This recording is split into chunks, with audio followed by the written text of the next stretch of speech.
Dr. Mark Speakman for all of you to live longer on this earth. Thank you. Spend about 40 minutes talking about some basic things about the heart, and then we can interact and ask questions, Q&A, and just let's see if we can blitz the heart for a little while and figure out what it is, where it is, how it functions, that kind of thing. Proverbs 4:23, you probably all know that, guard your heart. For out of it flows the well springs of life. So, in 3 John, John says to Gaius, he said, I pray that it may go well with you, that you may be in good health, as you are in your spirit and your soul.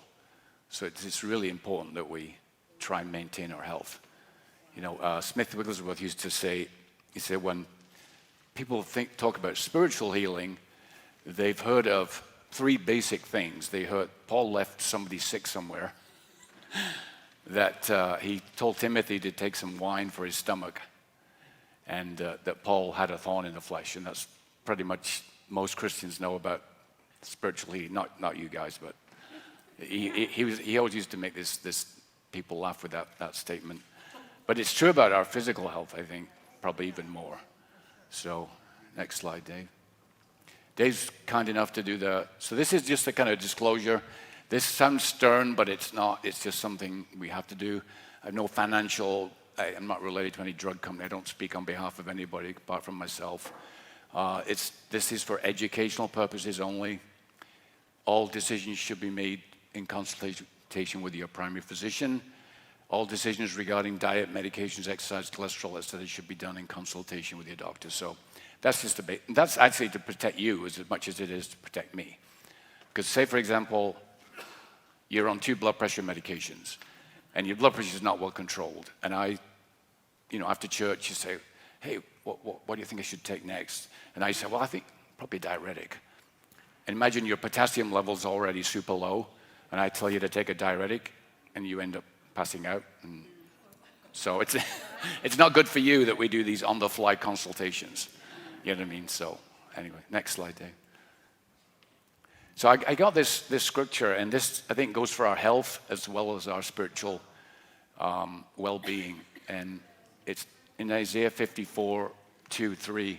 It's talking about enlarging, lengthening, being strengthened, being fearless, and being shameless. And I've got this image of, like as a church and as individuals, we're going from a small bowl into a big bowl. And I just see enlargement and strengthening and boldness and shamelessness. Next one, Dave. So in the next few minutes, we're going to talk about what is heart disease, how it can be detected, and how to prevent it. When we talk about heart disease as cardiologists, generally speaking, we're talking about atherosclerosis. Atherosclerosis, athero means gruel or porridge. Sclerosis means harden. So atherosclerosis just means a hard gruel-like porridge that develops in your arteries. So when we talk about heart disease, there are multiple types of heart disease, but we're going to focus on the main one that kills. It's the #1 killer worldwide. Next slide, Dave. So firstly, a word of discouragement. I want you to eat as little as possible. Rats fed less live longer. Monitor your blood pressure obsessively, 4 to 15 times a day. Take your medication. Don't ruffle any doctor's feathers. Exercise for at least 150 minutes. Do not forget the weights. Basically, heart health is no pain, no gain. Remember, we are Protestants and work ethic has to be central. The church has no place for hedonists or hedonists. And if all else fails, attend a Tony Robbins weekend seminar. Okay, next slide. So, I have this, I spent $40 on a laser pointer yesterday, and it don't work. So I'm going to take it back. So it doesn't work. It works on the wall, but it doesn't work on the screen. Anyway. So I have this really fancy pointer thing. So this is actually an AI-generated version of the heart. When we talk about, well, first of all, where is the heart? Is it in the middle? Is it on the left? Is it on the right? on the left. So it kind of sits in the left of your chest. Very rarely it can be in the right. That's called dextrocardia. Dextro just means opposite. So in a few cases, we'll do an EKG and it looks funny. It looks like somebody switched the leads around. Or we'll do an echocardiogram and the techs say, I can't see anything. We'll just go to the other side. So you can, and that can be related to everything being switched. So your spleen and your liver are switched around. So, and you can live like that. And some people only find out in their 50s that they've got this switching. Yeah, interesting. So basically when we talk about the heart, we're talking about the two main pumping chambers, the left ventricle and the right ventricle. And then the top two chambers here and here are called the atria. Atrium, left atrium, right atrium. So there's two main pumping chambers, the left ventricle and the right ventricle. Heart disease, when we talk about it, we focus on the muscle that we refer to as a cardiomyopathy. Myo just means muscle. Pathology is pathy, part of it. It can be the valves. You can have disease of the heart valves. These things here in the middle, the mitral tricuspid valve, the mitral valve. And they all have names that you think, why did they call it a mitral valve on the left there? Well, it's because it's shaped like a bishop's mitre. Yeah. And like the one on the right is called the tricuspid valve because it has 3 tri-cusps. So it's called a tricuspid valve. So when you get into it, it's kind of interesting. Next slide, Dave. Here's my first little prop. If I get this towel wet, what's the best way to get all the water out of it? Right. So you don't want to, this is one of my old exercise towels. The best thing, you don't want to do that. You don't want to do that. Best thing is to wring it, right? You get all that. That's how the heart basically pumps. You have these helical fibers. It's kind of like this. You see this twisting. So this part here is called the base of the heart. This part twists clockwise, like that. This part is anti-clockwise. So you get this twisting. So when you think of the heart as a pump, you often think, well, it just must be like a piston. It's not. It's like a ringing. And the anatomists have looked at this, and they literally see like one sheet. And it's just like, you know those pastries you do with your kids, where you put them in the oven and put sausages inside. And it's like, kind of like that. And it's like a helix. So it twists, and it turns, it torques. It does all these motions in your chest. And sometimes when you're on your left side in bed at night, you can kind of feel it. That's this part, the apex, that you can feel when you're in bed. Next slide. Sorry? Fluttering. We'll get to that. We'll get to that when we talk about palpitations. So atherosclerosis is basically a disease of these 3 arteries. You've got a right coronary. The left coronary artery is made up of 2. You've got a left anterior descending and a circumflex. Next slide. This is what it looks like under a microscope. So this is the pathology part of it. Imagine this is the vessel. All this stuff should not be there. This stuff. This is what you see in the textbooks. This is the edge of the artery, and this is plaque and fibrous material here. Then basically a heart attack. The word heart attack comes from a sudden attacking pressure to your chest. It's kind of from a Greek word that means to suddenly bring crushing pressure. So that's why they call it a heart attack. A stroke is from the ancient word to be struck with something.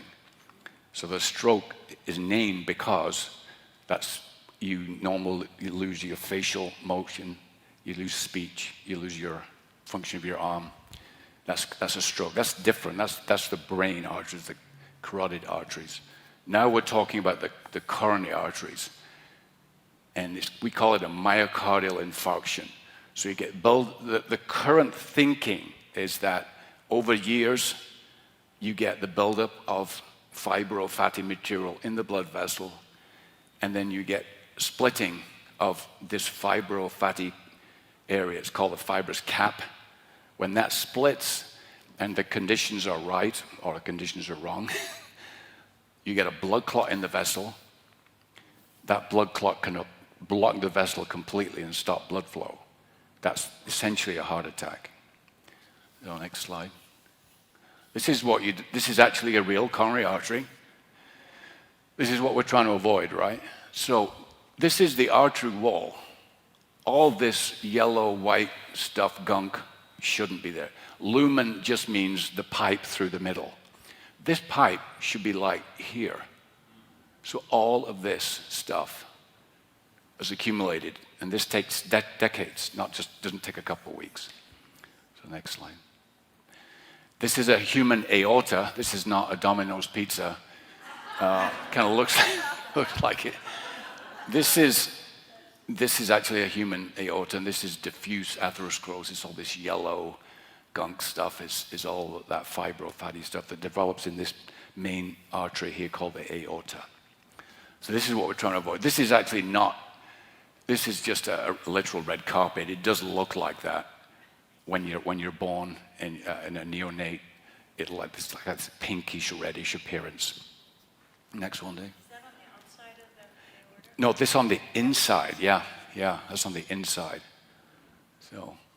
So how do you assess risk? If somebody comes to a cardiologist or any doctor's office, how do we figure out whether you're at risk or not for having atherosclerosis, this hardening gruel that builds up in the arteries? Well, in about 1950, a small place in Massachusetts called Framingham, they did a longitudinal study of thousands of people called the Framingham Health Study, the Framingham Heart Study. One of the people who was organizing that was a guy called William Cannell, Dr. William Cannell. He first coined the term risk factor because when you looked at the incidence of strokes and heart attacks, you could make a statistical correlation between certain things like age, blood pressure, family history, genetics.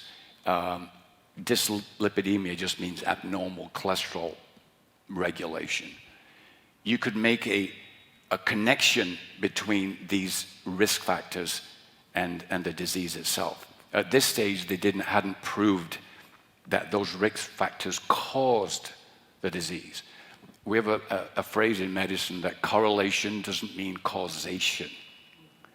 You know, just because something correlates closely with something else doesn't mean that it causes it.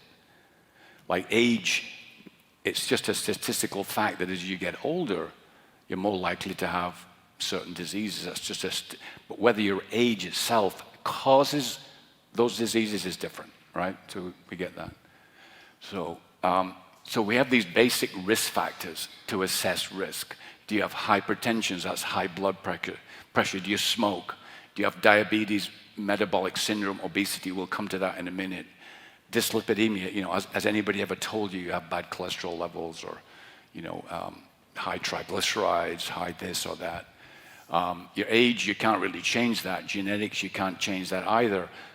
There are literally about 150 different genetic abnormalities in the artery that they've identified that might be associated with atherosclerosis. So it's not just simply sending a blood test off from Amazon for 9p21.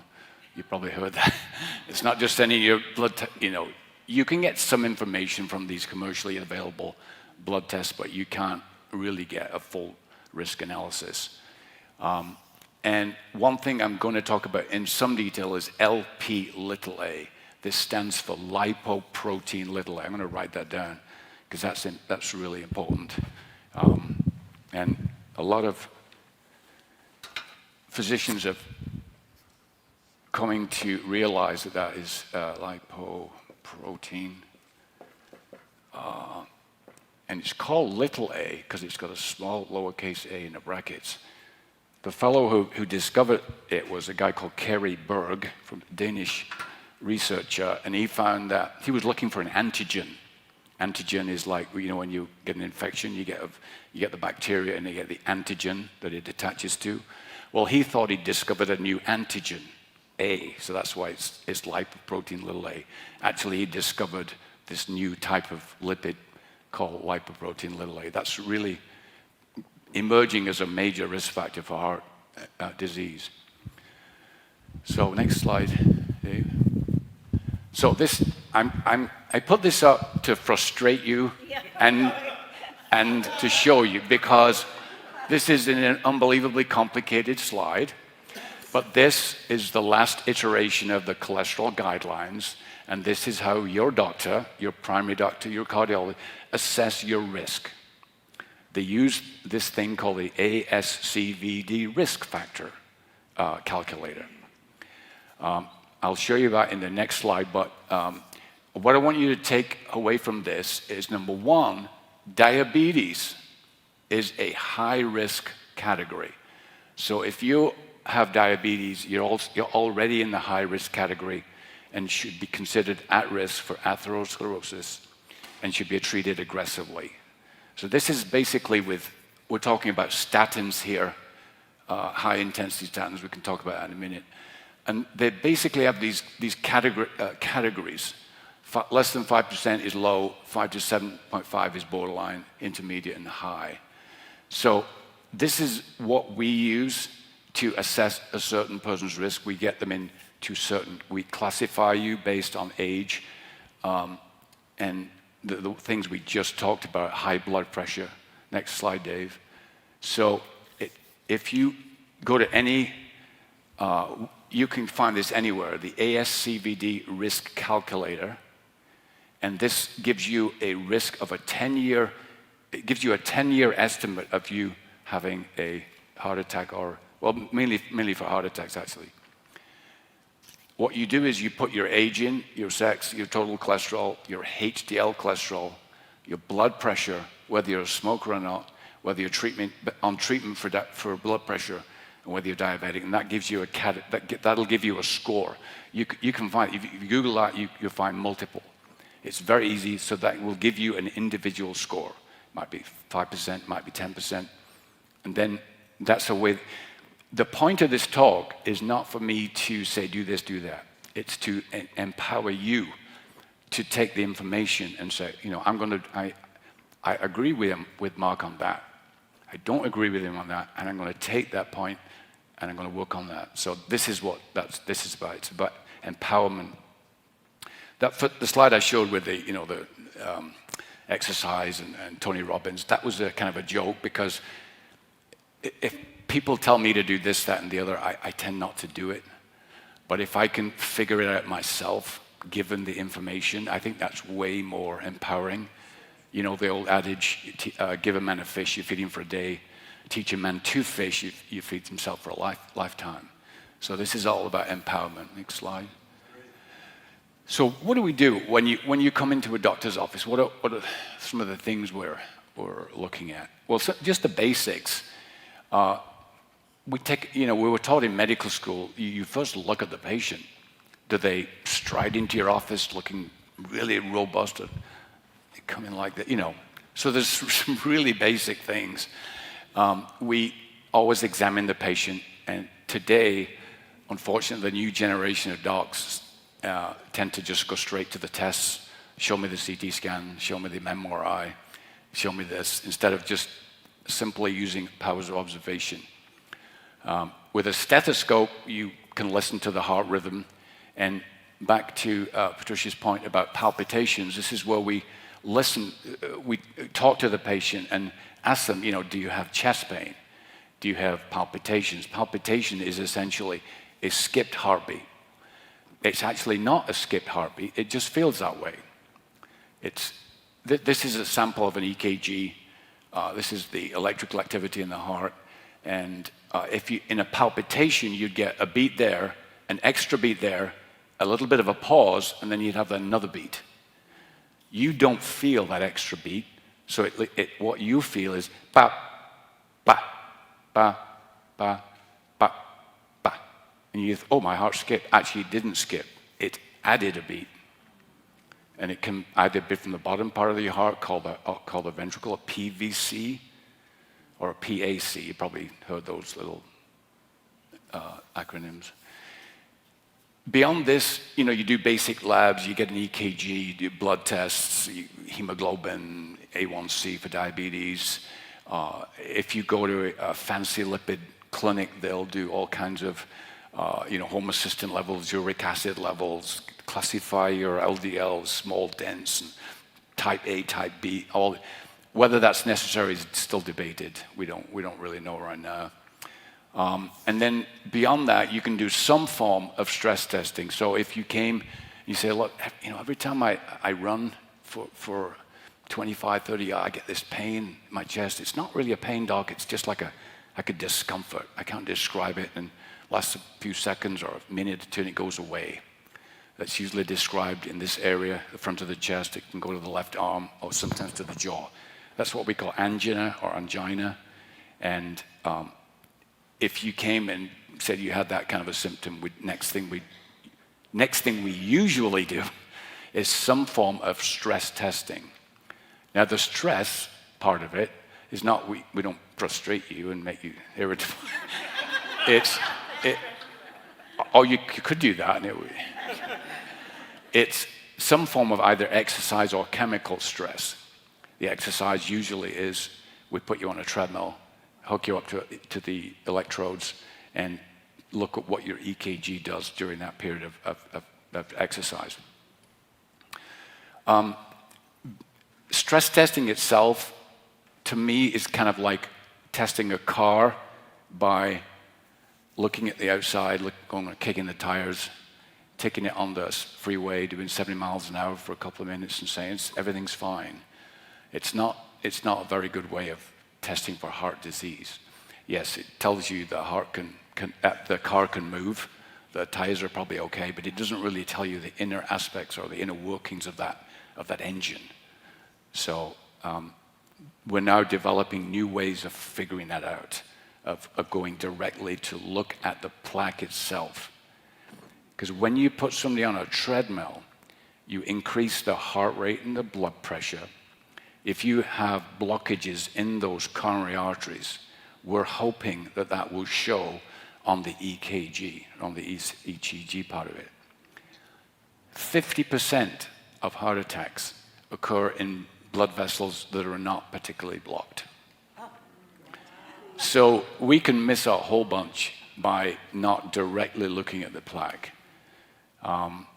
So that's why I prefer to, and we'll talk about it in a minute, we'll talk about cardiac CT, what that is. Echocardiography is an interesting field. That's where you get an ultrasound picture of the heart. You can see real-time images of the heart pumping. You can estimate what's called the ejection fraction. You probably heard of that. That's just that percentage of blood the heart pumps out per beat. You can do something similar with CT. Angiography is where you inject dye either through the radial artery in the wrist or the femoral artery. You go up to the coronary arteries and you inject dye, which is called radio-opaque, and you can get an outline of the inside of the vessel. The problem with the coronary angiogram is the inside of the vessel might be fine, but it doesn't tell you what's happening in the wall of the vessel. So you can get a perfect picture, and I'll show you in a minute, of how you can be tricked by that. It doesn't really tell you much about the plaque itself. I had an interesting echo one time. The echo tech gave me an echo to read. He said, "Doc, just see what you think of this." And in the middle of the study, the heart stopped.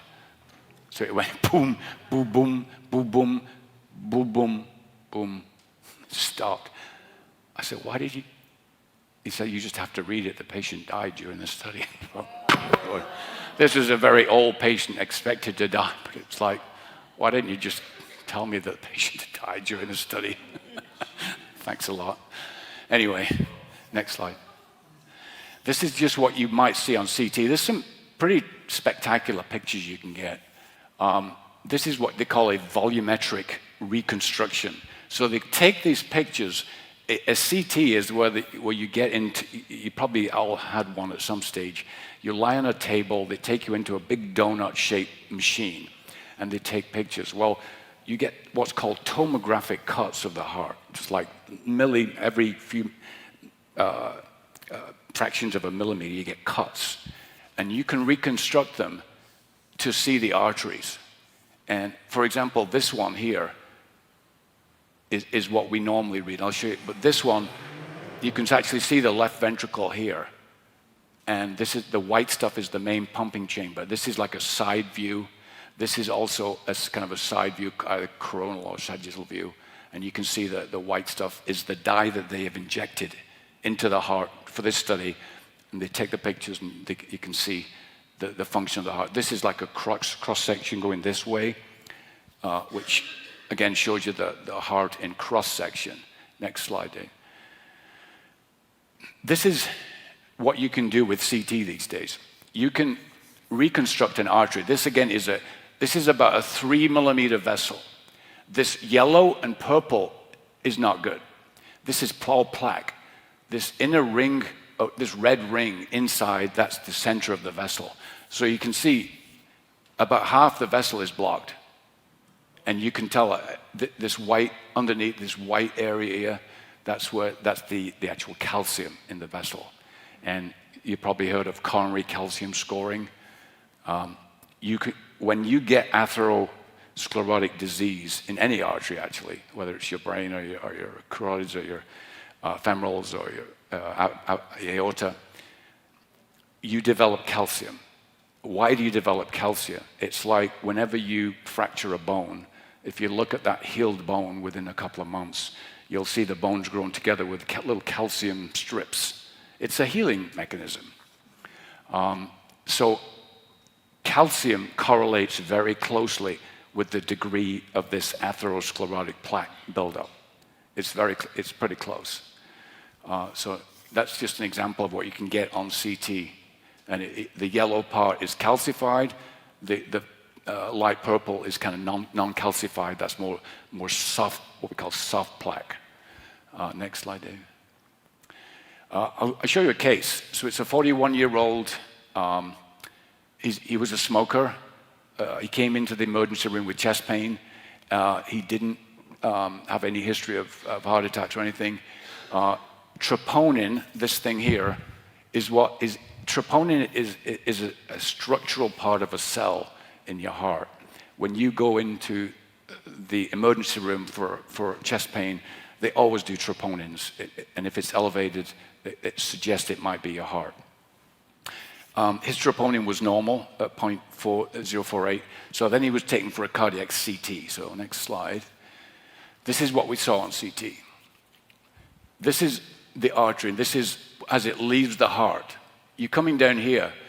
You see this stuff here? This is not good. This light gray. Here, you can see about 10% of the artery is flowing through. This is plaque. So it looks like that was the cause of his chest pain. And that's what we're really trying to avoid. We're trying to avoid that kind of plaque buildup. Now, he didn't have what we call a troponin bump. So he didn't have a heart attack. So he was kind of lucky. He had the chest pain. He didn't have a heart attack, but he certainly got a very abnormal left anterior descending coronary artery with the plaque buildup there, big time. Next slide. Then they took him to angiography and did an angiogram. And you can see this big kind of worm-like structure here. Looks fine, but what is this thing here? See that? It's going from there to almost nothing, and then it's opening up again. So that was the plaque that we just saw on the CT. So he's got like a 95% of what we call a high-grade stenosis in his LAD. And this is what they did. They put in a balloon and then blew up the balloon and put a stent in there. And that's pretty common standard practice for heart attack treatment these days, is to put in a stent. So any questions at this stage? Any burning questions? I have a question. Yeah. The scans that you're showing, any of those the Lexus scan? when I said that the basics is to examine the heart, then we do some kind of stress testing. A Lexiscan is a form of stress testing. Even though you don't exercise, they'll inject you with a chemical called adenosine. The adenosine widens your blood vessels. It vasodilates the coronary arteries. So what that does, when we inject these radioisotopes at the same time, it's called regadenoson is the name.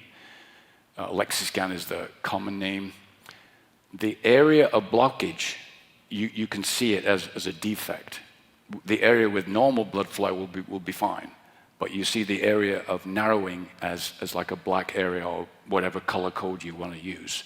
So a Lexiscan is a form of stress testing. Yeah. Anybody else? Those images, though, I'm just curious, is that where you would see those? Yes. Yeah.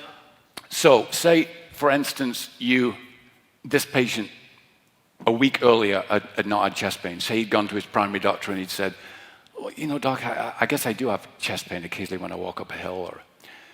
And he does a Lexiscan. You would probably see this vessel here.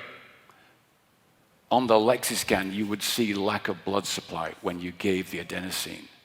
You wouldn't probably see it at rest, but with the stress, because you're trying to force blood through like a 10% narrowing. It's like if you have a hose pipe and you block off, 90% of the hose pipe, water has to be pushed through really, under a lot of pressure. It's a similar concept, not exactly a good analogy, but it's similar with the heart. So that's why we do stress testing. But stress testing, a regular treadmill, that's only about 75% accurate for detection of heart stenoses, blockages, whatever you want to call them. We use the term sensitivity and specificity for any test that we do. Sensitivity and specificity is kind of accuracy, but what it refers to, I could send somebody for a test, it could come back negative, but I might be wrong. That's called a false negative. The test might come back abnormal, but the patient might not have the actual disease. That's called a false positive. So there's all these ways they use for detecting the accuracy of a test. A regular treadmill stress test is about 75% accurate, if you want to call it that.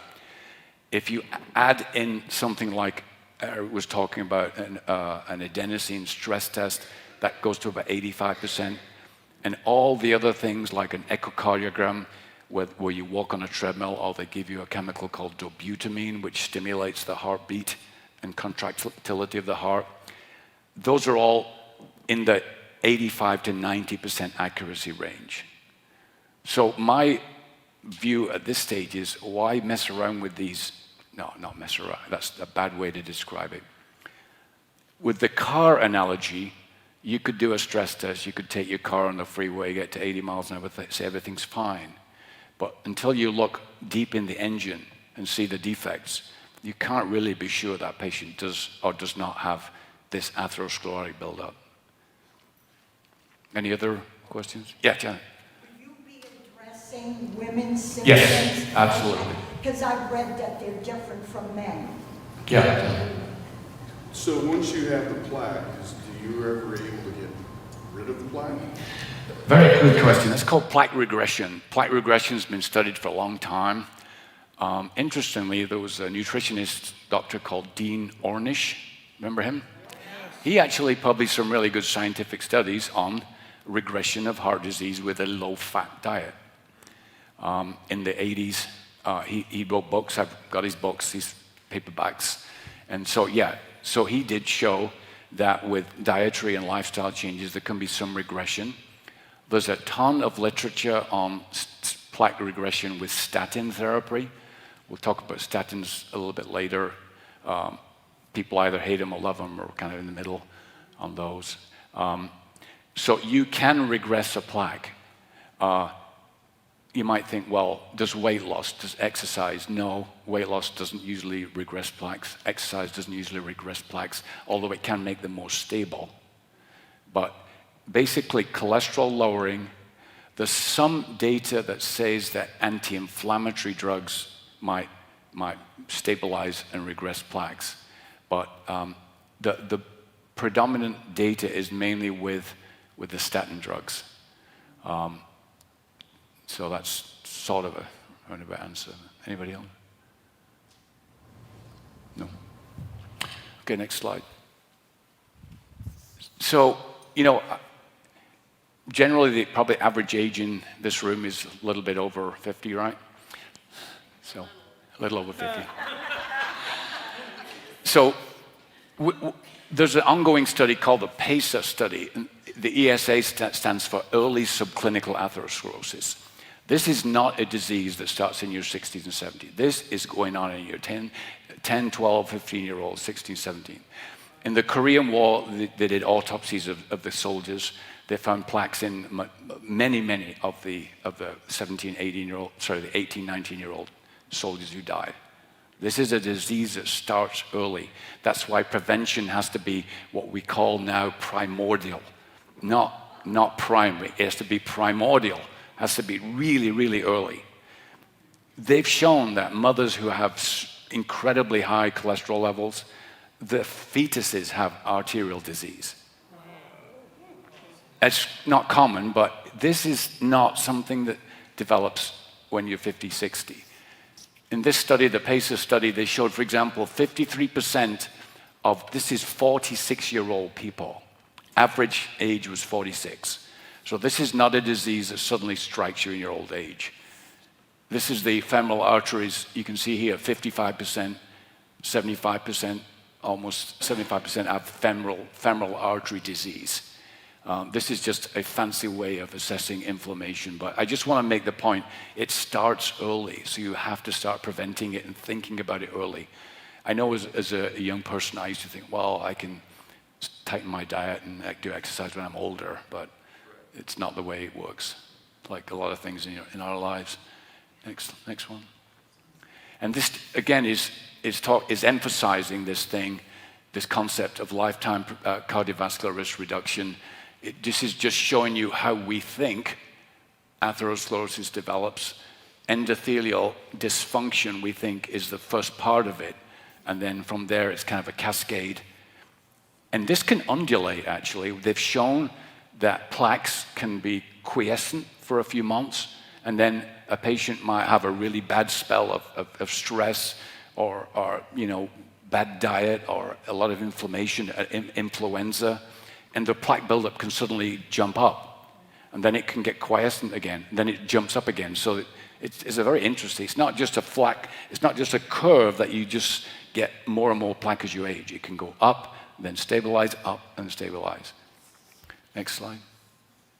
Women and heart disease. Women tend to be about 10 years behind men in developing this atherosclerotic burden. That's because of, anybody know why? Hormones, yeah, generally it's hormone. They think it's the protective effect of estrogen. And even if you look at a menstruating female, say in her 30s, her cholesterol will vary by the time of the month. Around at the time of the menses, the LDL cholesterol will be pretty high.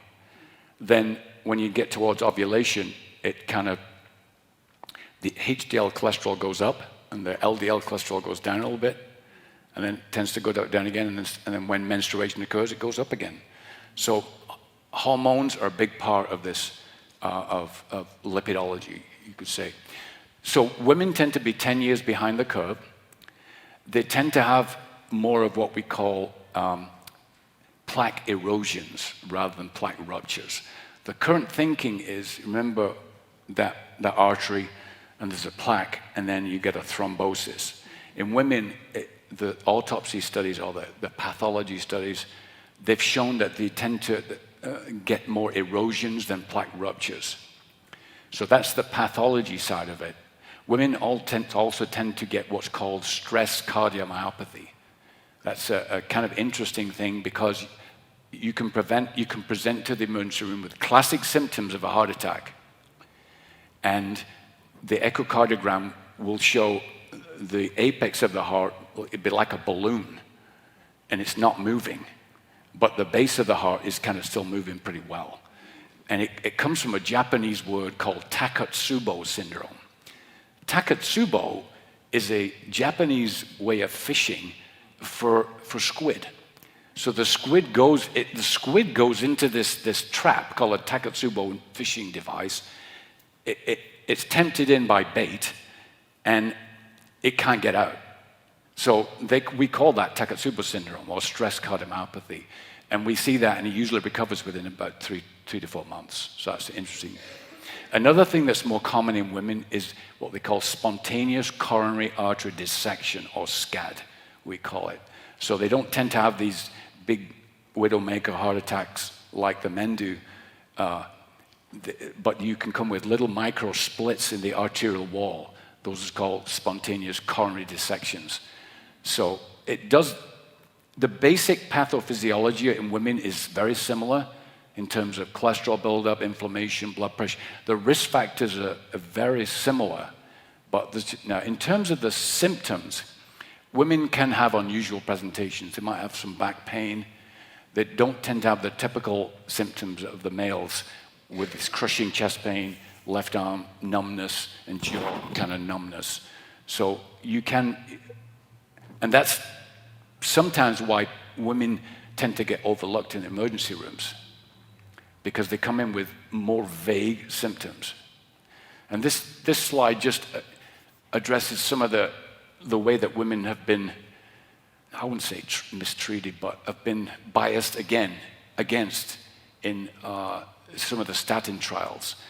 There's less women in the clinical trials, so you don't have really. You have some good solid data on what helps women, but they're underrepresented compared to men in the clinical trials.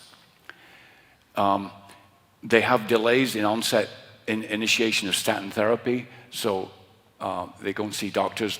For some reason, doctors don't like to start statins as much in women as they do in men. They tend to have more statin-associated side effects like muscle aches and pains.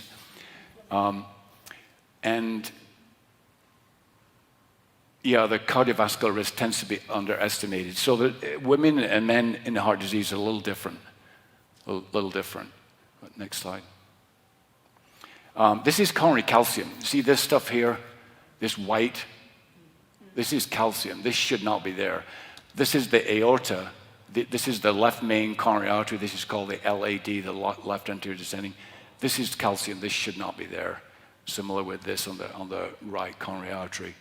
And here and here. So this is what you're looking for on a calcium scan. You're looking for that evidence of atherosclerosis. And the CTs are so good now that you can actually see plaque. Like I showed you before, you can see plaque. And they now can use color codes, or you can inject radioisotopes to look for which plaques are stable and which plaques are unstable.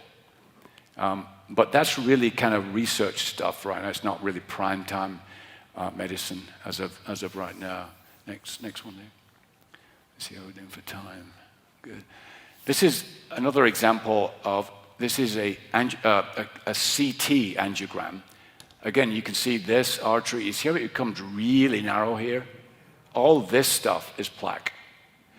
On the angiogram, this is the correlation with the same patient. On the angiogram, you can see this narrowing here. The rest of the vessel has kind of got some bumpy stuff, but next one. So that's what plaque. Obesity metabolic syndrome is a big part of our practice. It's not a moral issue. Next slide. Unfortunately, the studies of people's attitudes towards this still think things like sloth and gluttony are causal. It's really not that's not the case. If you look at, for example, the biblical definition of sloth, it's more related to spiritual apathy. It's not what we tend to think. We tend to just categorize sloth and gluttony as overeating and inactivity. It's really not that at all. And I don't think the Bible is talking about, it talks about the sluggard, to the way of a sluggard. It's talking about spiritual apathy. You can be spiritually apathetic and be super productive, right? You can be the most energetic, personable, type A guy, woman, but be spiritually apathetic. So sluggard to me has nothing to do with body mass index. And, let he who is without a fat cell cast the first stone. So you probably read books about obesity, and it's really not that simple. It's not physics. It's not 101 physics where you say energy in equals energy out. It's way more complicated. It's actually a very fascinating subject. Children with obesity are said to have the quality of life as children with cancer on chemotherapy. So, do you think the children choose to be obese? I don't think so. I don't think a child would choose chemo. Genetics, Albert J. Stunkard is an American researcher who did some of the identical twin studies. So you got identical twins, genetically identical, brought up in different families. They're still overweight. They still have obesity metabolic syndrome. So that proves they think now it's 50 to 70% genetic. So genetics is a huge factor. The Danish have really good registries of adoption. And so they follow every adopted child. And so a child who ends up to be very overweight can be brought up with parents that are Norwegian cross-country skiers, athletics, but their children are very overweight. It's not environmental in that case. It's genetic. So when they looked at the science behind it, if you're adopted and your parents were both overweight, you never see your parents again, but you're adopted in this really health-conscious family who are always exercising and, genetically we're thin. So the genetics doesn't support the fact that it's a choice. We come from it being an epidemic to a pandemic. It's worldwide now. It's no longer an epidemic. It's a pandemic. The golden arches are everywhere, right? Even our animals are getting heavier. So whatever we're feeding the animals, the sugar is causing even the animals to get heavier. The average caloric intake is about 150 calories more per person than it was 20 years ago. So we're all eating more and moving less. And then, when you talk about obesity, you have to look at some of the inner cities. The poor people often don't have choices that we have. What we call food deserts. There's no Whole Foods. There's plenty of McDonald's and KFC, but there's no Whole Foods and Sprouts. They don't have farmers markets. They have a lot more stress than we do. So the poor don't really have a choice like we do. They have less access to gymnasium facilities, exercise. They have more stress levels. And then the obesity thing has also become like a political football as well, because you can be on the fat acceptance side of things, where there's a thing called NAFA, the National Association for Fat Acceptance. They actually suppress, not actively, but they discourage research on obesity because it's, to them, a political issue. On the other side, there are people who want to really research this and find out how can we really help reduce this epidemic. And then, what is next slide, yeah? If you put stress backwards, it spells stressed backwards. Desserts. It's kind of interesting, right? But it is true. It's definitely true. I remember when I was on call as a physician, I'd have no sleep at night, sometimes zero, and you'd hit the cafeteria and you'd just load up on carbs. I mean, your cortisol levels are sky high and you load up on carbs. Next one, Dave. This is also evidence that it's not simply a choice. This is what's called a buffalo hump. And you see this occasionally. That can be either genetic, it can be due to drugs, it can be due to excess cortisol levels, called Cushing's disease, so it can be a disease. It can be due to high HIV therapy, for example. And this is a lady who has what's called partial familial lipodystrophy. Her legs, you can see she's got almost athletic calves, very little fat mass on her legs, and a lot of truncal obesity here, and around her jawline there. This is not really a very good example, but this one is a good example because so lipo just means fat, and dystrophy means abnormal growth. Again, I'm trying to make the point that this is not just simply a choice. Next one. What do you say does cause it, though? My own personal feelings is I think sugar is a toxin. I consider sugar to be a toxin. I think processed food is toxic. I think if you have to read a label in the store, you probably already failed. Because you probably should be shopping in another part of the store that doesn't have labels, meaning vegetables and so. And we all, I mean, I do it all the time, so this is not a blame game thing. But that's a great question. Why are we getting heavier? Why are we having more of this metabolic syndrome? And that's debated. There's a whole neuroscience behind it. There's hormones that your body secretes. Leptin is one of them. Leptin is just the Greek word for thin. Leptos means thin. So leptin is secreted by fat cells. And I'll give you another example. In kids who've had hypothalamic tumors, they have the tumors removed and they get radiotherapy for their tumors, and they put on like 100 pounds in a year. It's because their hypothalamus, which is part of metabolism, is no longer responding to the leptin. So they're basically leptin resistant. And so, poor kids like that. But metabolic syndrome, who's heard of this thing called metabolic syndrome? Anybody? Yeah. Metabolic syndrome was it's part of obesity, but it's not. And I'll show you another slide in a minute. But it's just 3 or more of these things. Abdominal obesity in men and women.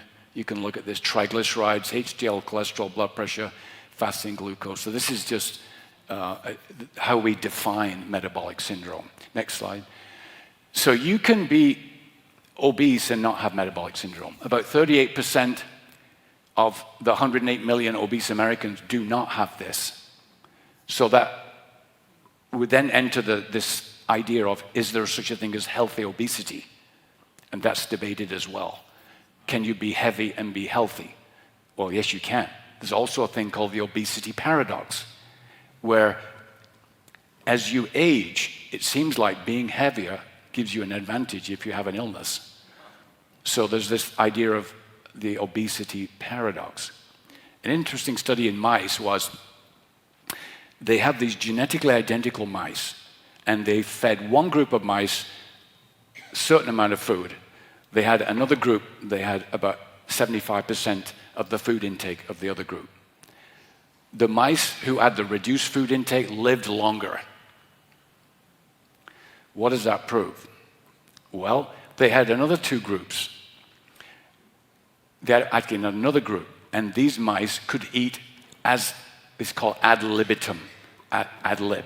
They could eat when and how much. And the mice who ate more lived longer. So it may be that the healthy, stronger mice are eating more food and becoming even more healthy and stronger. So there's all these kind of paradoxes within obesity. And about 150 million non-obese Americans have 22% have this metabolic syndrome. So just because you're skinny, especially if you're from India, Bangladesh, Bhutan, Sri Lanka, that's called what we call South Asian, they have what we call skinny fat. That's still metabolically toxic to the body, but they don't appear overweight. So next one. And this is what we're talking about when we talk about this toxic fat. We're talking, it's called VAT. In England we call that value-added tax. But here it's visceral adipose tissue.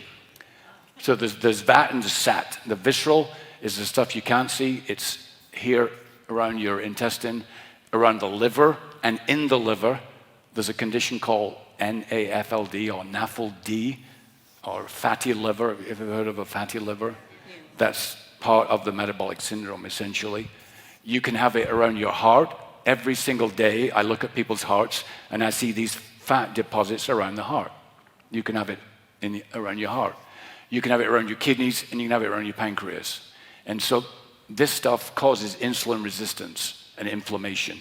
So we think that's part of this whole metabolic dysregulation thing. Next one.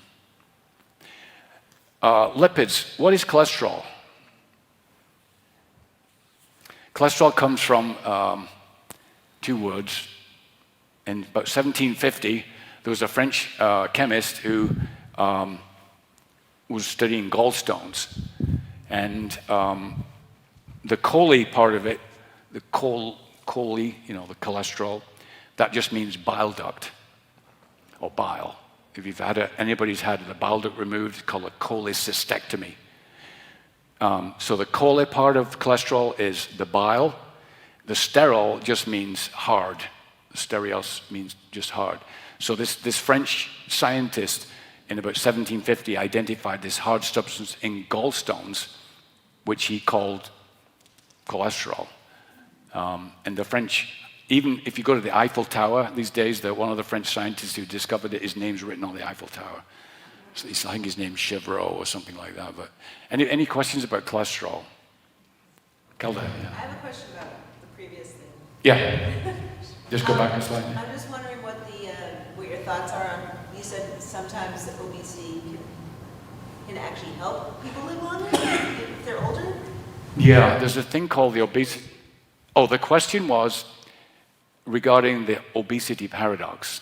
As you get older, there's this paradox where heavier people tend to, let me just draw a little diagram, because a picture paints 1,000 words or whatever the thing is. The diagram is, it's a U-shaped curve.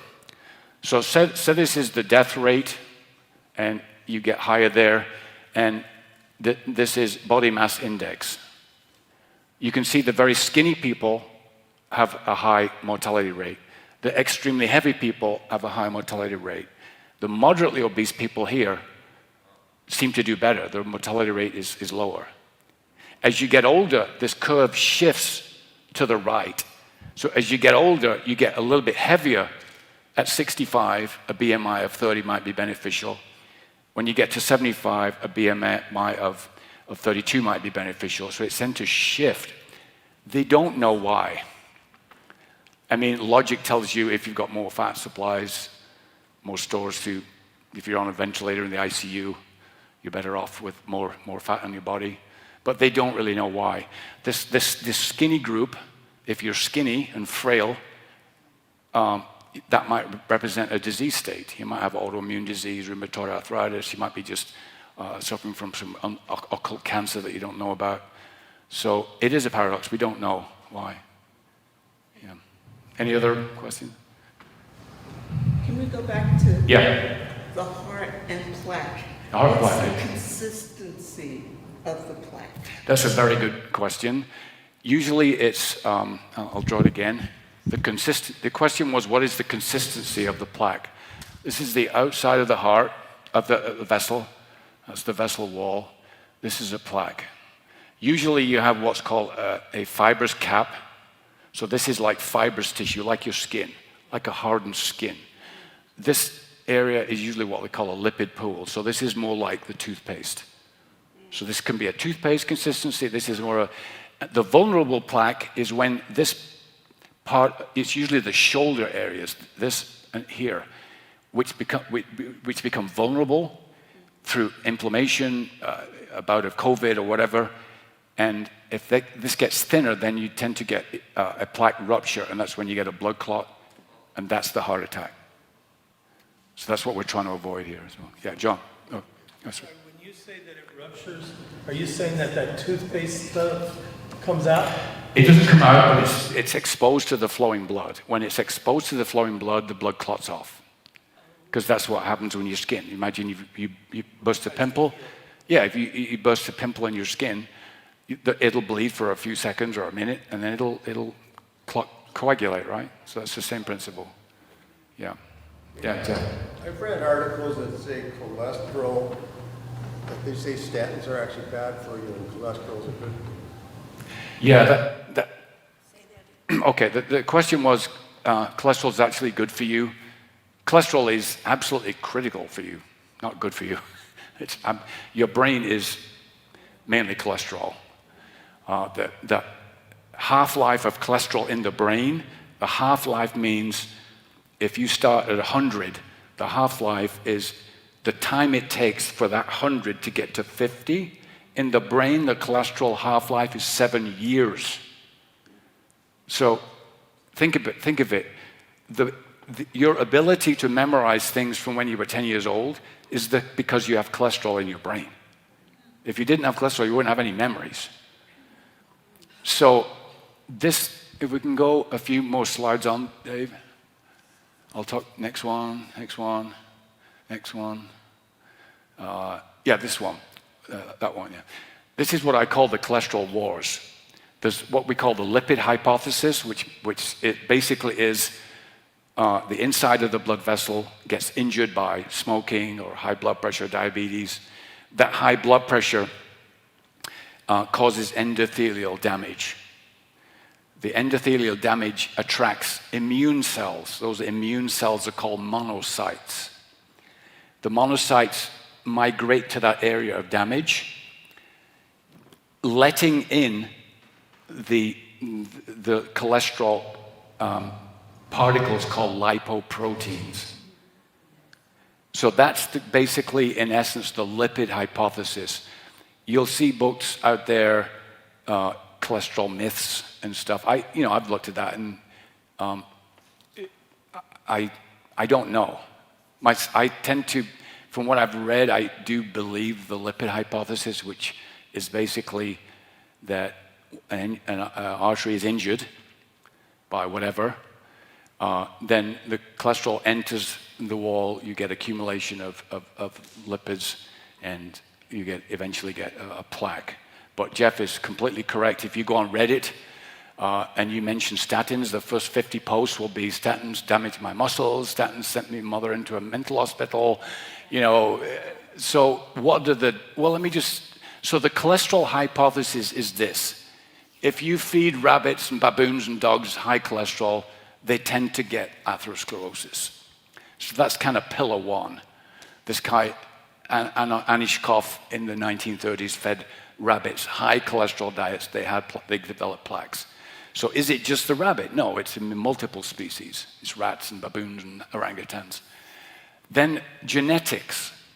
Some people have genetically elevated levels of cholesterol, super high. The average cholesterol is like, 150? These people can have it 2,000. They get heart attacks when they're 9 and 10 years old. So they have familial hypercholesterolemia.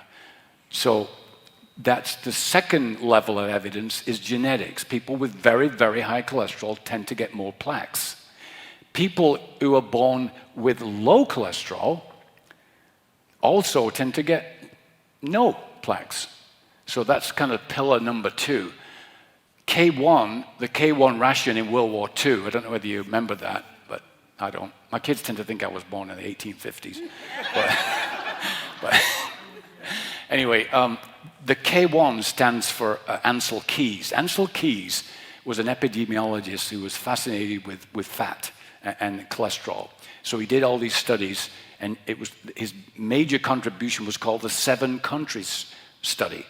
So Italy, Japan, and a bunch of other 7 countries were involved. And basically he showed that the countries with the greater intake of saturated fat and cholesterol, like Finland, and other nations had the most coronary disease, and the nations with lower, like the Italians, had lower coronary artery disease. So that's kind of pillar number 3. Japanese migration, the Japanese tended to migrate after World War II into the States. They went from areas of low atherosclerosis in Japan. By adopting our dietary and way of life, they tended to have more atherosclerosis within a couple of decades. So that's kind of pillar number 3, is this idea of diet. And interestingly, the Wadsworth VA, which is not too far from here, there was a big study in the 70s with diet and heart disease, and that showed that the men who had more saturated fat intake tended to have more heart attacks. And that's it. Basically, that's kind of the cholesterol hypothesis. So this issue of statins and cholesterol is debatable. In 50 years, we may be saying statins were a disaster, and it's no longer. I don't know. Margaret. Could you talk a little bit about good cholesterol and bad Yeah. cholesterol? Yeah. And Yeah. what the total number means versus. Yeah. So we don't, as cardiologists and lipid people, they don't use the term good and bad anymore. Cholesterol is cholesterol. Cholesterol is actually critical for life. Every hormone you make in your body is based on cholesterol. So when you get a lipid panel, you'll have your total cholesterol. Let's just say it's 200. You'll have your LDL cholesterol and your HDL cholesterol and your triglycerides. This is on every panel. So say your LDL cholesterol is 120, and this is like 80. So that 120 and 80 makes 200, right? And the triglycerides might be, say it's 500. If you have triglycerides 500, it's not good, by the way. I'm just making an observation. So what does it mean? Okay. So your total cholesterol, the way we think of it now, the way that the experts, and I tend to agree with Winston Churchill on this. He said experts and specialists should be on tap and not on top. So basically, yes, it's okay to have groups of specialists who come and gather in a room for a weekend, because that's what they do. These guidelines are basically specialists who are recognized in the field. They sequester them in a hotel for a week, and they discuss, and they debate, and they come up with guidelines. So from my reading of the literature, you cannot have too low a cholesterol. When you're born in the first month of life, your cholesterol is about 20. Your LDL cholesterol in a neonate is about 20. The neonatal period is when all the brain is growing, everything is super active. So why would a neonate have a cholesterol of 20 if it was such a, so the good cholesterol, we used to call it good cholesterol, HDL, it stands for high density lipoprotein. That just means it's smaller but heavier than the LDL, which is low density lipoprotein. So this is what you'll get in a standard lipid panel. And also at the bottom these days, you can see non-HDL cholesterol. As a cardiologist, I look at this first. I don't go to LDL until I look at non-HDL. It's part of the test because the equation for cholesterol is total cholesterol equals your LDL plus your HDL plus what's called triglycerides divided by 5. This is the equation we use. This stands essentially for what's called VLDL. VLDLs is what your liver secretes, and it's called very low density lipoproteins. It's very light and fluffy. And it gets translated or metabolized into LDL. So this is what we use for cholesterol. It's called the Friedewald equation. Friedewald was a chemist who just came up with this. The non-HDL cholesterol is what we call, that's the one I look at the most, because it tells you the really nasty particles. It tells you about what's going on in what we call small, dense LDL, the particles that are most likely to get into your artery wall. It tells you more about these remnant lipoproteins like VLDL and what's from your intestine called chylomicrons, or the fat bubbles that you absorb from your intestine. So that's what I look at first, is the non-HDL, especially in people with metabolic syndrome. You can have a person with metabolic syndrome who has an LDL of 70, and you can think, well, Mr. Smith, your LDL is terrific. You're fine. But you look at the HDL, and the HDL is 20, and the triglycerides are 500, and the small dense LDL is in the atmosphere. It's super high. So I don't really look at these two numbers. I look more at the HDL, triglycerides, and non-HDL. I don't know whether that answers your question, but it's a little bit more. Yeah, Patricia. When you say that there was the study where they went way up, could it have been environmental? For instance, in Japan, when they had the bomb blast, could that have affected? You mean the cholesterol intake or the cholesterol levels? Or? Yeah, Well, the Japanese migration studies were that after World War II, they came here, they were eating more healthy and had a different lifestyle in Japan. When they came to the States, they got more atherosclerosis, so that's environmental. But you have children who were born with 2 genes for a thing called familial hypercholesterolemia, that's FH, and that's definitely genetic. So you can have cholesterols of 2,000, and so that's genetic. So there can be environmental, yeah. If you have a very... Let me ask you guys a question. Why does saturated fat increase your cholesterol? Okay, what is saturated fat? Saturated fat is different from polyunsaturated fat or unsaturated fat. Let me just briefly, let me find a different color. Make it a bit more, less monochromatic. So saturated fat is this, C. Carbon, carbon, carbon, carbon. This is called a single bond. Any biochemist in here will think, oh yeah, that's basic stuff. A single bond. So you have another carbon, another carbon. That's called a saturated fatty acid. If you ingest butter, it's got what's called butyric acid. There's stearic acid, there's capric acid, there's all these short-chain saturated fatty acids that are in kind of lard, beef tallow.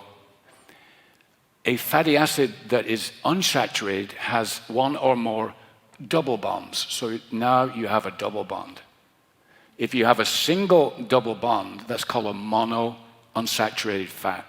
That's like olive oil is the classic example. That's called a monounsaturated. Omega-3 just means, in the Greek alphabet, you know, omega's over here, and alpha and omega, alpha's over here. An omega-3 means it's the omega end of the fatty acid chain. And if you take 3 steps, you get the third the double bond is at the 3 position. So that's called an omega-3 fatty acid, a polyunsaturated. Unsaturated because it's got a double bond, 3 because it's at the position 3, omega because you're counting from the omega end.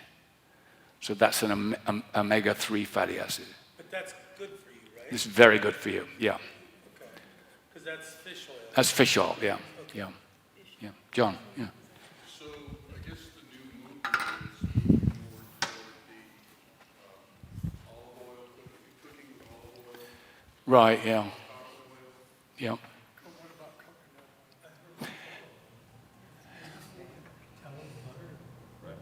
Yeah, it's wonderful, isn't it? I say it's wonderful because you could literally talk for hours and hours about keto. Is keto good for you? Does keto cause plaque? I have a colleague who's wrote the guidelines on coronary calcium, and he's not published a study yet, but he's looking at people on ketogenic diets. A very small percent of people on keto diets will get super high cholesterol levels. They're called lean mass hyperresponders, LMHR. They have some genetic tendency when they get high saturated fat intake to super elevate their cholesterol. My colleague, Matt Budoff, who's written the guidelines on calcium, says that it does increase plaque. It increases plaque. So in the small number of patients who have an abnormal response to the keto diet, they do have more plaquing. But tell me. Yeah. So how do I prevent diabetes? How do you prevent diabetes? Exercise, aerobic, and I don't know whether we're going over time here. Are we going? I'm fine. Yeah. How do you prevent diabetes? That's a super question. You can't change your genetics, right? If both parents have diabetes, you can't change the fact that you were born in Delhi, in India, and a South Asian, and therefore have another genetic tendency. You can control how much exercise you get. You can control how much sugar you get. In the 80s, it was all about low fat. Remember, ordering egg whites? That's kind of been thrown away because what they did was they went low on the fat and super high on the carbs. So that created an epidemic of metabolic syndrome and diabetes. And so now it's healthy fat in good proportions and low on the carbs. That's the kind of general idea. But, you're all very educated. You all read the South Beach diet, the this diet, the keto, the low fat, the grapefruit diet, the this diet. There's hundreds and hundreds of diets out there. I tend to favor the Mediterranean diet. We had some incredible Mediterranean food on Friday night. That's for Kelda. Anyway, so the answer is it's a huge issue. I mean, a huge research issue in different diet. Kelda. Two questions. I guess one is related to that. It's like I'm still confused as to even the CCCs, what, I know, the good, bad. I mean, use good, bad, even if they don't use it. The double bond, is that better than the not double bond? Yeah. There's nothing wrong with saturated fat. You have saturated fat all the time. We all have it. If you look at a label, it'll give you the content of saturated fat, right? You've seen that in grams. So saturated fat is none of this is bad. You have to have fatty acids to survive. But the studies have shown that populations who eat more omega-3 fatty acids, the unsaturated fats, tend to have less coronary artery disease. The classic example is the Inuit Eskimos in the Greenland. When these two Danish guys went over in the 60s, they found they had a massive saturated fat intake because they had a lot of whale blubber. But the coronary disease rate was really low because they had tons of omega-3 marine fatty acids.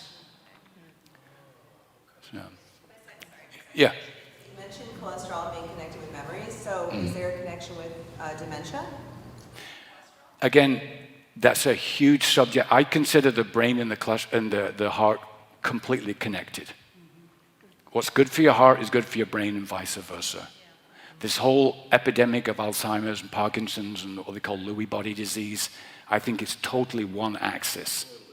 It's totally one axis. So before we get, I want to mention something really important. Can you go a few slides on, Dave? And we'll come back to your questions because I want to mention this. I'm not going to talk about exercise because you can all figure. There's a concept of exercise injury. Once you get beyond, if you get to this level of exercise per week, which is the current recommendations, which is about this, again, I don't have time to explain all this, but the events, this is coronary events. You see, if you're very sedentary, the coronary events are high. If you increase your activity level, they tend to be lower. But you get into this elite athlete area where you start seeing more calcium on their coronary CTs. And so there's deleterious effects of too much exercise. Mainly atrial fibrillation goes up 5 times. So if you're running, say, 5 miles a week, that's really good. If you start going 50 to 60, 70 miles per week, that's probably not good for your coronary arteries. The good news is, if you're an elite runner or whatever, that calcium is stable. It's not, they have less coronary events. So even though they have these calcified pipes, they don't have heart attacks. So it's kind of good calcium in a way. Because there's less lipid deposits in their arteries, They do have calcium because of all the pounding that their arteries have from the running or the triathlons or whatever they're doing, the cross-country skiing. So they get more calcium. It's kind of like the sea hitting the shore repetitively over years and years will make little divots here. It's the same with the calories. If you're pounding out 80, 90 miles a week, or you're exercising prolifically on a bicycle or up mountains every day, that probably is a bit too much. So there seems to be a nice sweet spot for exercise. If you could just go a couple of slides on there.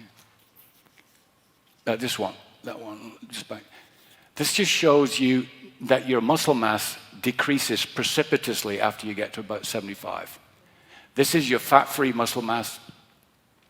You see, it's pretty stable, but it does go down about 10% per decade. So you lose about 10% of your muscle per decade. And once you get beyond, this is males and females, this is males and this is females. You can see once you get beyond about 75, you're losing muscle mass. And next slide. Falls. At the end of 2 Thessalonians, it says, that he will keep you from falling. Well, fall risk is huge. I saw a lady yesterday, I came out of a store, and she fell really flat on her face. And falls are the biggest cause of disability after you get beyond about 75. And a fall with a fractured hip, your mortality rate is in the order of 40 to 50% of surviving that. So I think as a church, we really have to focus on fall and fall prevention. Does anybody know what one of the biggest factors in your lower extremities related to falls? Weak bones. It's toe strength. Toe strength. Let me give you an example. One of the ways you can figure out your toe strength, you stand like this, you have a wall here. Your body is perfectly straight. If you just tilt forward, you suddenly will notice your toe. You can just try it. Why don't you just try it? Stand up. Try and keep perfectly straight. And with your backside tucked in, try and just go forward about an inch. Now, do you feel your toes? Okay. Yeah. That's probably the most important factor in toe strength, in falls, is toe and foot strength. But mainly toe strength. Next one, Dave. Next one. The yellow is the accidental deaths from falling according to your age. 75 to 84 is this. Look at the deaths from falling after 85. It's huge. Sorry? Ages 85 and older. So falls are huge. So I think as a church body, we have to be focusing on fall prevention. And next slide, Dave, I'll show you. I discovered this lady this week. There's a guy called Peter Attia. Everybody ever heard of Peter Attia? He's an MD. He's incredibly knowledgeable about all aspects of health. This lady, Courtney Connolly, was on one of his podcasts. She has a website called gatehappens.com. And humanlocomotion.com is another website. This guy, Tom Michaud, gives you incredibly good exercises for toe strength. But I think it's something I've just discovered. I didn't really, I thought as long as I was running and as long as I was doing my exercise bike, I was fine. But it turns out toe strength is really critical. So next slide. I think this will be the, go back. Yeah. The robin has nothing to do with it, by the way. It's just a nice.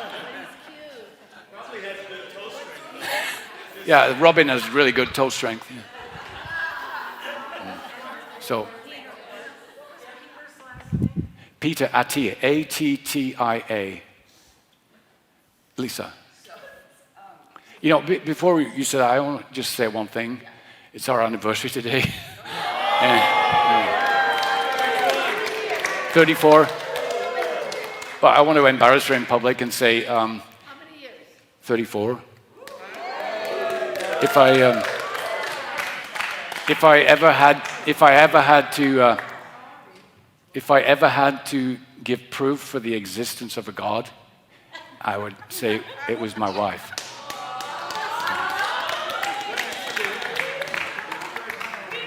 Next slide, Dana. This is one way you can measure your toe strength. Has anybody seen this? It's called a dynamometer. You can get one online. You put this thing, it's like a credit card, you put it under your toe, and you can measure your toe strength. So, next slide. This is just what we were just doing. This is called the anterior fall angle. So if if I do it, I'm falling over. And this lady at the store, they also have shown that this part of your leg, the ability to keep your foot like that, is called dorsiflexion, right? So that's critical for when you're walking. When you go up a step, if you do this, for example, go up a step and you don't have good dorsiflexion, you'll tend to fall, right? So dorsiflexion is critical for falls. Next slide. This is not meant to be political or in any way. Big Pharma. This is some of my favorite nutraceuticals, or Garden of Life, and Ecstasy and Puritan's Pride, owned by Pfizer. And these are the P&G, Procter & Gamble, Nestle. Okay, I think that was it. Okay, this is just to make the point that how do you research nutraceuticals? How do you research whether you want to take turmeric or glucosamine or fish oil, CoQ10, whatever, we've all, gut flora. I don't know. I'm not being cynical by saying, mega corporations own nutraceuticals. I'm not saying that at all. Because, pharmaceutical companies, there's books out there called Sick Pharma. We've all seen it. And, they're out to make money. But we can't say they're all bad. Because for me, the statins have been very beneficial for a lot of people. But, yeah, Olga. Any thoughts on Barbara O'Neill? Who? Barbara O'Neill, that has all the natural remedies and stuff. No. Yeah. Exercise where you lean forward a little bit, won't that strengthen your toes? Yeah, but I recommend you go to that website, Gait Happens, because she has videos of how to do all this. And if there's any chiropractors in the church, I'd love to hear from them about this. Yeah, John? Donna, yeah, sorry. What do you think of Vinia? Vinegar? No, Vinia, they advertise it all the time. It's for circulation, to keep the blood moving I've and not not heard- stagnant. It's I've real big. I've not heard of it. I got it and I feel better. I've been using it for about 3 months. My take on that, Donna, is if you feel better, it's most likely having a physiological effect in your body. Todd Coleman told me about this book called The Expectation Effect, and I read it. And hotel workers who change the linen, mop the rooms, they have heavy physical jobs, right? They don't feel that's exercise. They feel guilty because they're too busy. When those hotel workers are told that actually they're getting the required amount of exercise, a month later, their fitness levels have increased. They are fitter. They didn't do anything different. They just believed what somebody told them, and they, on measures of fitness, became fitter. So my take on that, and if you believe something is helping you, it most likely is helping I you. had like a frozen feeling in my feet and ankles. I don't have it anymore. Great.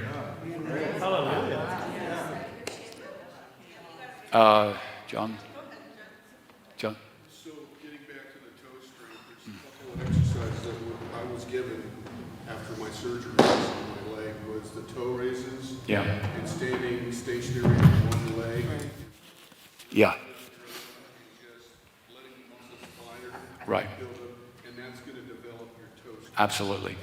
So there's the muscles in your back of your calf, the gastrocnemius, soleus, and all these perineal muscles back here. The front compartment is where you have the dorsiflexors, like the soleus, I can't remember what the names are. But yeah, all those exercises to improve your foot strength, your ankle strength. There's eversion exercises, inversion exercises. So I personally am going to place a lot more emphasis on lower foot strength, on lower limb strength, and not just quads and glutes and, hamstring. Any other questions? Before I go, yeah, I was just saying, you had your hand up, so you got to. Well, actually, this is more of a comment because it's something that's come from my own experience, and I think it is a family issue for us. But and like everything that's trying to kill us, there's a spiritual aspect to it. Absolutely. And so, I got this from a book about spiritual warfare a long time ago. It's like there is a spirit of heaviness. Yeah. And it can partner with the spirit of gluttony. Yeah. But whether it does or doesn't, there is a spirit of heaviness, and a garment of praise Absolutely. is helpful to overcome that spirit of heaviness. Same thing with an oil of joy. Yeah. But there is a spirit of heaviness that makes us want to comfort ourselves through food. Absolutely. And saps our energy so that we don't want to exercise. It's like we can intellectually know everything's right to do, but a spirit of heaviness is what you're doing battle with, and it's just like battling any other enemy. We have authority. Same thing with the spirit of gluttony that makes you want to do things to excess and to be self-indulgent. It's a spiritual thing. So I'm just bringing that up because I know that's a core issue for me and for members. I think all of us, yeah. I think this idea of getting, we all go on Amazon occasionally and press order, right? Little dopamine things go in the brain. But it turns out that dopamine is not the satisfying hormone. It's actually the hormone that makes you want more and more and more. So dopamine is the hormone that makes you want more clicks and more. Because when you get the Amazon package, I need to get another one. And that's basis of addiction is probably, you know more than I do. But dopamine is heavily involved in addiction and stuff. But yeah, all right. A few years ago, I read some articles on grounding and making sure that we touch the ground or whatever barefoot, because when we have shoes all the time, we're not sensitized. And I walk around my house at night in the dark. I can turn on any of the lights on in the middle of the night, and I'm barefoot. And I find when I'm losing my balance, I can ground. I go straight quicker, and I have a better balance. And everything. There's a whole movement out there of barefoot motion. And I read something yesterday. This person said, if you have uncomfortable shoes, that's a good thing. We tend to think, these hokers are so comfortable. I can walk in on air. That might actually be bad for your foot. So these are two brands that I just discovered, Zero and Ultra. They look really dorky, but they're supposed to be long-term really good for your foot, your balance, and reducing your fall risk. So, yeah. What about to the earth? Yeah, Pastor Rick's comment was, what about barefoot to the earth? Certainly if you've got diabetes, you don't want to do anything barefoot because of the risk of infection. You tend to have more neuropathy, so barefoot. But kids, if you get kids in a room, they all want to take their shoes off, right, and run around. And so I'll give you, maybe that can be a research topic for you guys to research barefoot, the whole concept of barefoot versus shoes. It's 3:15. Yeah. I have a comment. Yeah. I went to my professor of cardiology in nursing school. I'm sorry? In nursing school, why I weren't wish you had been the professor for cardiology. You have opened up so much that I never got there. Good. Yeah. So much. I'm glad you used the phrase opened up, because this is not about telling you stuff. It's about empowering and opening the doors for you to investigate yourself. That's great. And this is the last slide, is some of the books that have really helped me. Particularly the number 5 podcast. Peter Attia is incredible. Now he's really heavy into biochemistry, but if you choose something you're interested, like foot strength, or you might be interested in addiction, you can pick and choose. He actually is really famous now, but 2014 he emailed me and said, will you see this patient who has this cholesterol problem? And I said, well, I'm with Kaiser, I don't see outside insurance, stuff like that. And I don't know what ended up happening to the patient, but last year I thought maybe I'll try and get in touch with Peter again. So I called this friend of mine, Tom Dayspring, who's at the bottom there, Dr. Lipid. And I said, can you give me Peter's email? I want to just touch base. He said, oh, he has a 2-year waiting list for seeing patients. You're not getting near Peter anymore. Okay.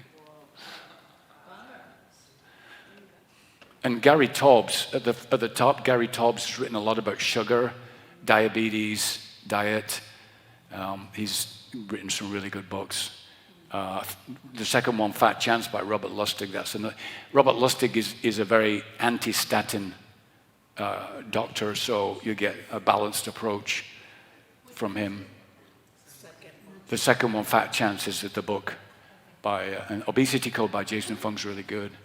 But I think we're, yeah. Just, sorry.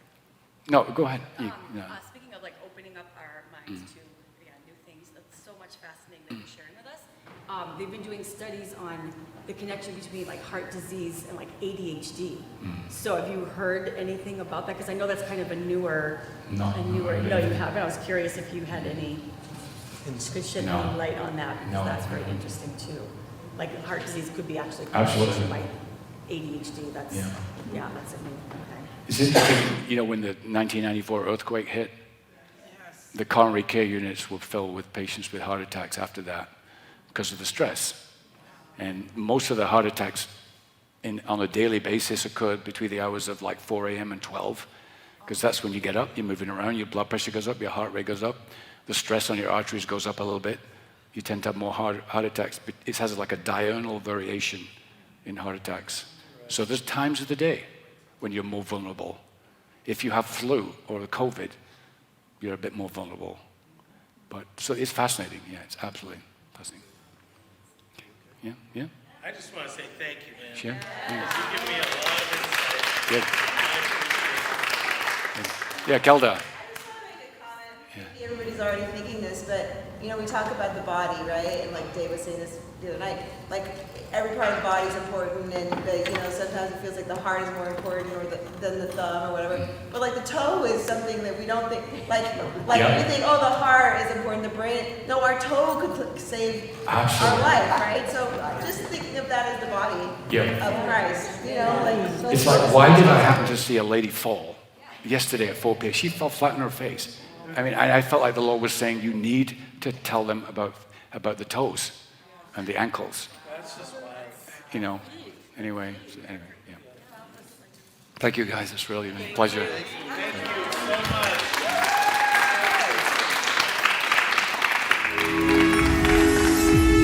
Thanks for coming. The Gathering Place.